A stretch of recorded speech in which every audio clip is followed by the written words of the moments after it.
Let's just start. The Eagles win this game 10-7, and in a game where, honestly, we had a Broncos Raiders game on Thursday night that also was 10-7, but this was a different kind of 10-7. This was a 10-7 where there was genuinely talented defenses and not just an amalgamation of teams messing up. For the Eagles, Jalen Hurts goes 15-26, 183 yards and touchdown. Very okay game out of him. Saquon Barkley, 22 carries, 60 yards, getting 2.7 a carry. The Packers did a great job on him. Jordan Love goes 20 for 36, 176 yards. Let's start about it from the Eagles side.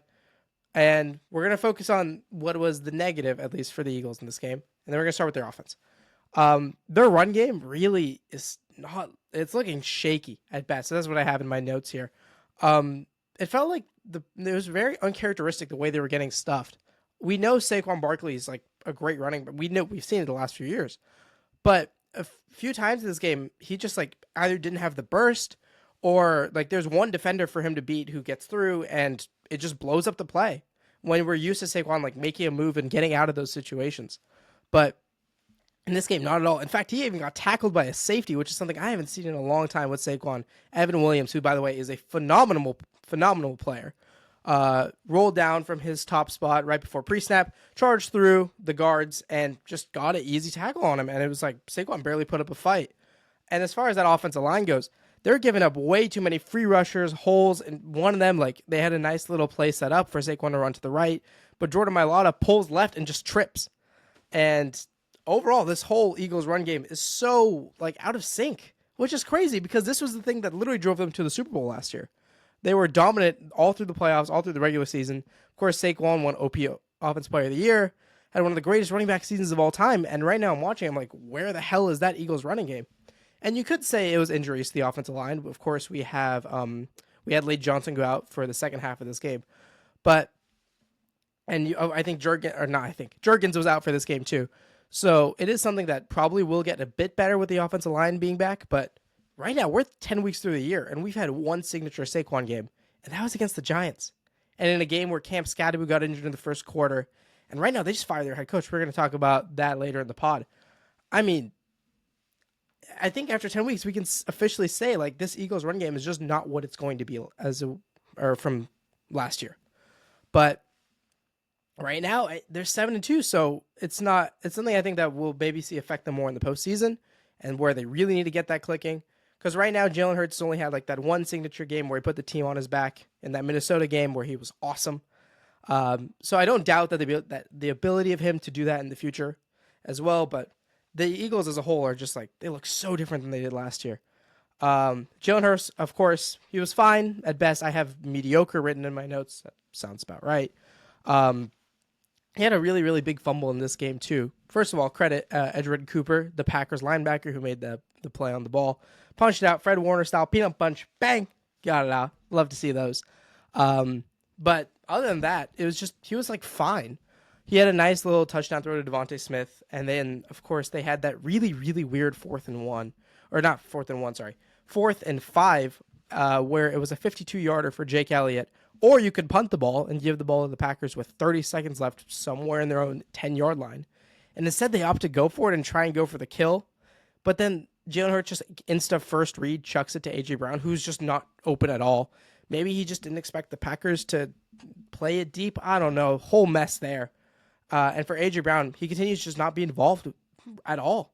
I think he finishes with 2 catches in this game. So he's just not a factor at all. It's Devontae Smith or it's Dallas Goedert, or it's Jalen Hurts making plays with his legs, or it's, just Saquon runs getting stuffed. It's never A.J. Brown, unless it's, like, of course, the characteristic, like, deep shot. And, of course, I was talking with an Eagles fan this week, and he's like, when I brought up A.J. Brown, he's like, we used to run these slants with him over the middle, and I distinctly remember that, of A.J. Brown just being this, like, dominant threat in the middle of the field where he's just so big, he's so physical, that even if he's kind of blanketed on one of those slant routes, you just put it on his outside shoulder, he's going to catch it every time.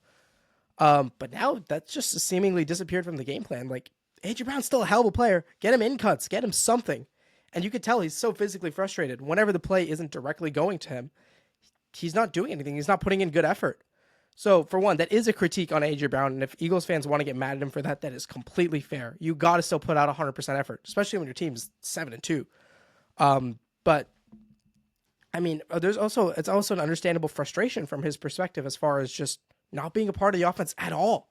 Not it's something where I've never seen like a more inevitable thing than the notification we're going to get in a few months when AJ Brown gets traded off the Eagles, because it's just not a fit at all.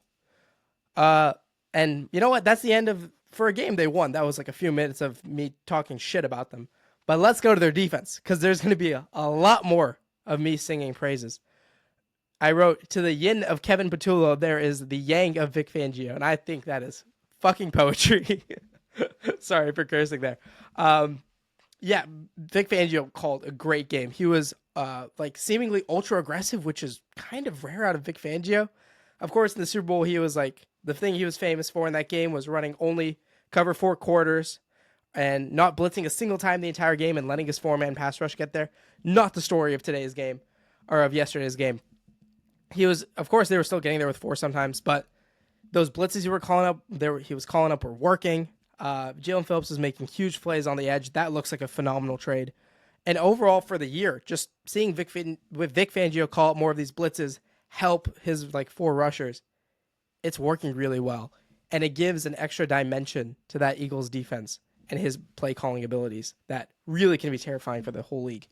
Talking, of course, Jalen Phillips, awesome debut. Called game on 4th and 1 too, which was pretty impressive to see. Of course, on that play, we're going to talk about it a little later, but it was the defensive tackle literally called out, hey, it's an inside zone. It's an inside zone. And frankly, the whole defense immediately penetrated through that offensive line. Pause. But they all got instant pressure, blew that whole play up. There was never a chance of that. And Jalen Phillips, of course, was the first guy to get there, even punched the ball out, too, for good measure. And that D-line of Philly now with him looks so good. You get the dominant interior threats, menaces, whatever you want to call them, of Jalen Carter and Jordan Davis, and then you add Jalen Phillips, and Jalix Hunt is looking really good. And not to mention, of course, you have the ageless one, Brandon Graham, slowly being worked in more and more. It's looking pretty good. Of course, it's no D-line compared to what they had last year with Milton Williams, Josh Sweat, Jalen Carter. Like, that was a whole freaking different beast. But to say that they can't get, like, at least a part of that production or a fraction with these guys, it's kind of crazy. Like, this unit's really good. And it's going to win them games. So, overall, I throw for Philly. They're 7-2. Their division is secured. If you look at the teams in their division, they have the Commanders, who have fallen apart this year. Injuries, whatnot. You have the Giants, who just fired their head coach and are 2-8. And then you have Dallas, who is like 3-5-1, I want to say. And like realistically, they're not challenging you for that division at all. They're a team that's going to keep winning a few, lose a few, whatever. So they're in a great spot right now because they have like no pressure for that division. Of course, there's competition for the 1 seed with those beasts out in the NFC West. But they're in a great spot to just work some kinks out, try and get that run game going, try and get AJ Brown more involved. They should be in a state of just experimenting right now because that defense can win them so many games alone. They just need to work out those offensive kinks. Now for Green Bay. I wrote just top of the header is just how inconsistent can one team be? It's frustrating. It's so frustrating watching this team. I could not imagine being a Packers fan this year because holy crap, there is so much I would just be so infuriated about. Coming off a loss to the freaking Carolina Panthers in a game where they got ran on, I'll give them credit. They adjusted for the run.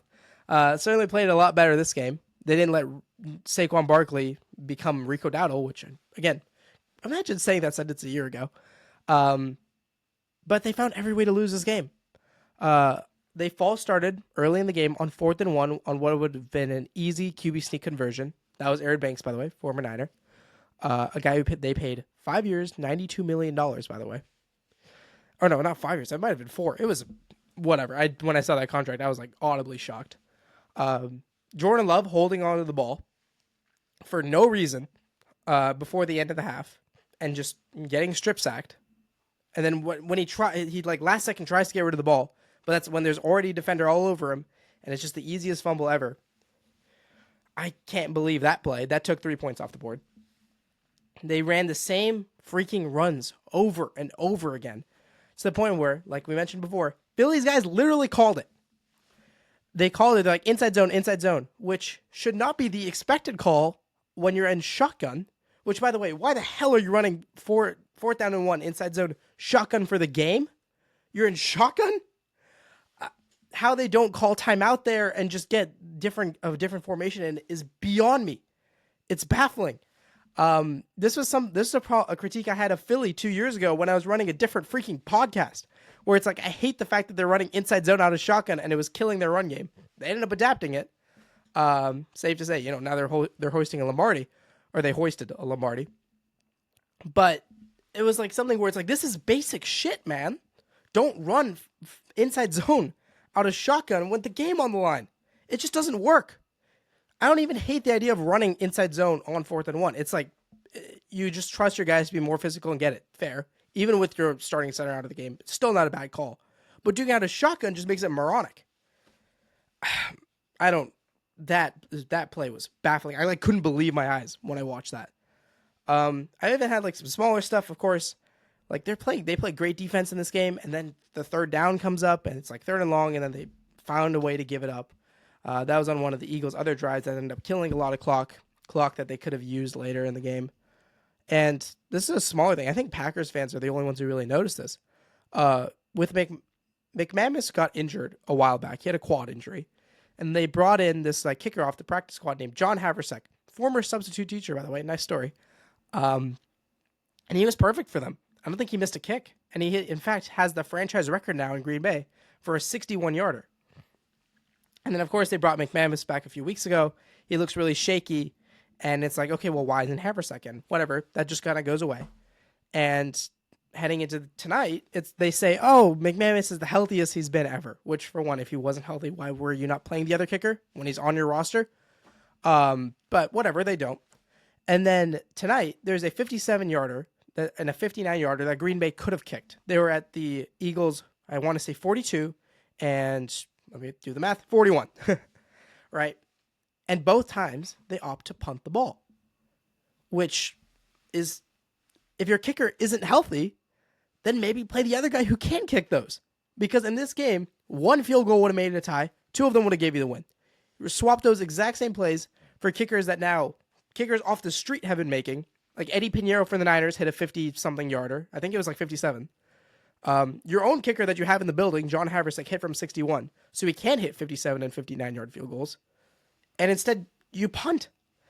And then, okay, you have that information. Cool. Your kicker cannot kick from over 55 right now. He's too injured. Okay.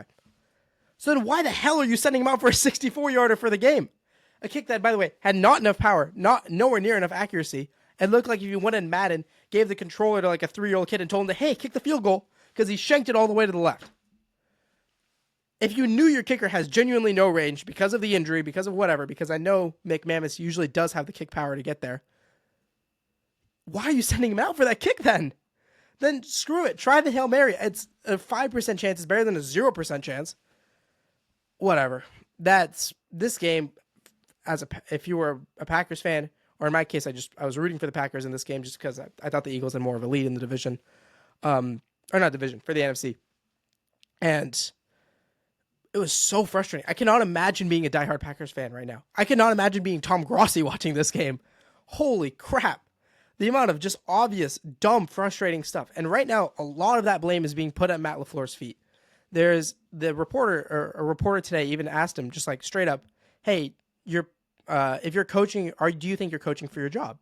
And he said, kind of, which is crazy. Because again, he is, in my opinion, one of the better coaches in the league, or usually is. I don't know what the hell got into him yesterday.